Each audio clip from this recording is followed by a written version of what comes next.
ආයුබෝවන් හැමෝටම මුලින්නට මුලින්ම හා මුලින්ම හැමෝම කියන විදියට මුලිකවම සීමු දොෂ්ටිකාරකෙක් ඒ සීම ඕනෑම කොටසකට බලපන්න පුළුවන් එය මේක්ස් හෝ මලි හා ආමශය හා මිතරංශයෙහි ඇස්වල රටිනුවටද බලපන්න පුළුවන් ඉතින් දුරලබව එය ඇස්වල රටිනුවටද බලපන්න පුළුවන් මුලින්ම සඳහා පලදන හිතුවන්නේ ඇත්තටම අල්ටර්වේල්ට කරුණු හාව කරනට නිරවරණවීමයි ඒ නිසා ඒ ඉන්දියාව බොහොමයක් නපොතිනවා ඒක බොහොම පවතින්නේ ඔස්ට්‍රේලියාව නාසීලන්තේ වෙන රටවල සීම රුවත් කරනවලට වඩා නීලවරණයක් ඇති තැන්වල මුටසෙත්තෙක් මුලින්ම ගැන කතා කරන විට ඒ ශරීරයේ විවිධ කොටස්වලට පැතර ඇති බවයි ලක්ෂණ එය පැතර ඇති ස්ථානයේ අනුව වෙනස් වී ඒ නිසා මුලින්ම පැතර ඇති ස්ථානය අනුව උදාහරණයක් ලෙස යකඩට පැතර ඇතනම් ඔවුන්ට යකඩ කාර්ය පරීක්ෂණය කිසියම් කරයි බාධාවක් ඇති වී හැකි හෝමොලයට ගිය ඇතනම් ඔවුන්ට අත්සරිහි කිසියම් මට්ටමින් ඇඳුම් වී මුවලය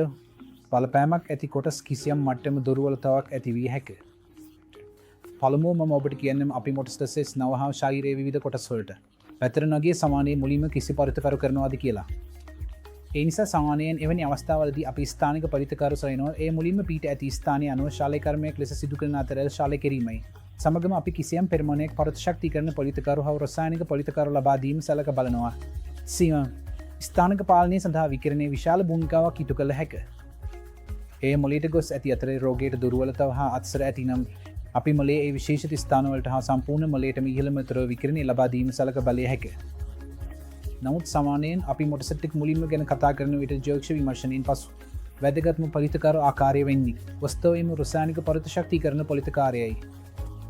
ඔවුන් මම මුලින්ම සෙල්වල විශේෂත සලකුණි ජන සලකුණි ජන සලකුණි හේ සිදුව පරිවර්තන වෙනස්කම් සිදු කරමින් පසු රසායනික පරිතකාරයයි පරිතශක්ති කරන පොලිතකාරය සමඟ එකතු කාරය සා ඒ අනුව අපට අභරාජ කරණය කළ හැක.